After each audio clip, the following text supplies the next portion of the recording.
Are you wondering why your prodigal child seems unbothered while you are falling apart?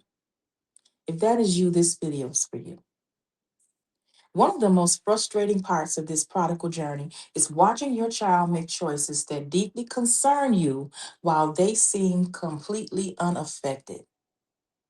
You're embarrassed, you're worried, you're angry, you're disappointed, and they act like everything is fine. They don't seem ashamed, they don't seem bothered, they don't seem concerned about consequences. Meanwhile, you're losing sleep, you're praying, you're worrying, you're carrying emotional weight that they don't appear to be carrying at all. And if you ever found yourself thinking, why does this bother me more than it bothers them? This is definitely for you. One thing I've learned is that parents often see consequences long before the child does. You have life experience and you can see where certain choices may lead. You know how these decisions can impact relationships, finances, careers, health, and their spiritual well being. And your child may only be focused on today, but you're looking 5 years down the road. So naturally, you're carrying concerns that they aren't carrying, and you are seeing dangers they don't see. That doesn't mean you're wrong. It does explain why you're feeling something that they may not be feeling. And this is where many of our parents get trapped because the less concerned the child appears, the more concerned the parent becomes.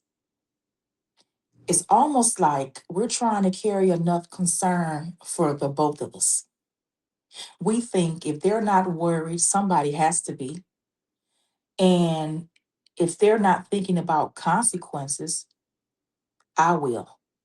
If they're not taking it seriously, then I'll take it seriously enough for the both of us. But that's exhausting. And eventually you realize you're carrying a burden that was never yours to carry. Now, I understand that sometimes we can be embarrassed by what others see. And this is the hard part. Sometimes our embarrassment isn't only about our child's choices, it's about the fact that other people know about those choices.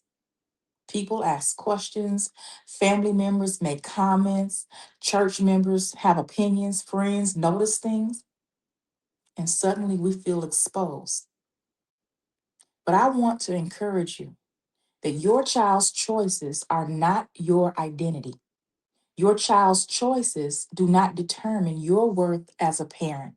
Every adult is responsible for their own decisions. So, their lack of shame sometimes can make you angry, right?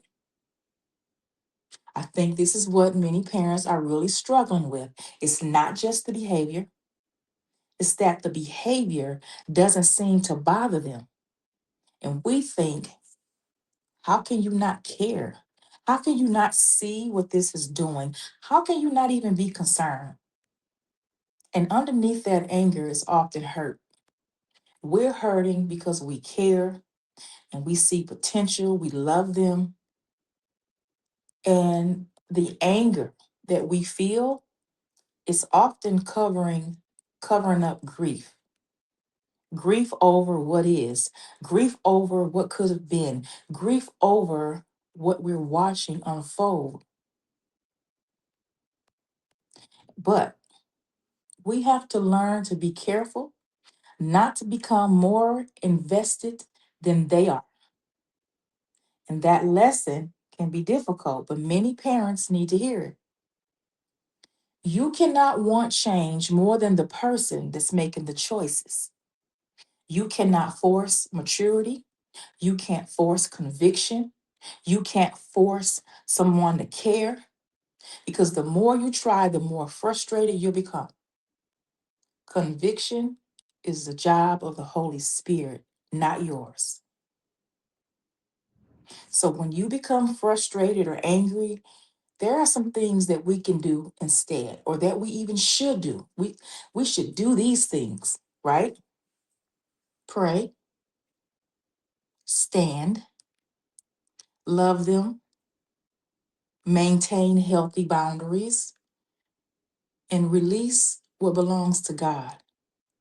Stop measuring your peace by your child's current behavior. Your peace cannot depend on whether they are making good choices today. Your peace must be rooted in God.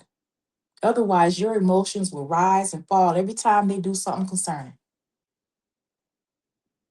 If you've been feeling embarrassed, angry, disappointed, or frustrated because your child's choices seem to bother you more than they bother them, I want you to know you are not alone. Many parents feel exactly this way. But remember, you don't have to carry enough worry for two people. You don't have to carry responsibility that belongs to another adult. And you don't have to lose your peace because someone else refuses to change. Pray for them, love them, stand in faith. But don't carry what God never asked you to carry because your child's lack of concern should not become the reason that you lose your peace.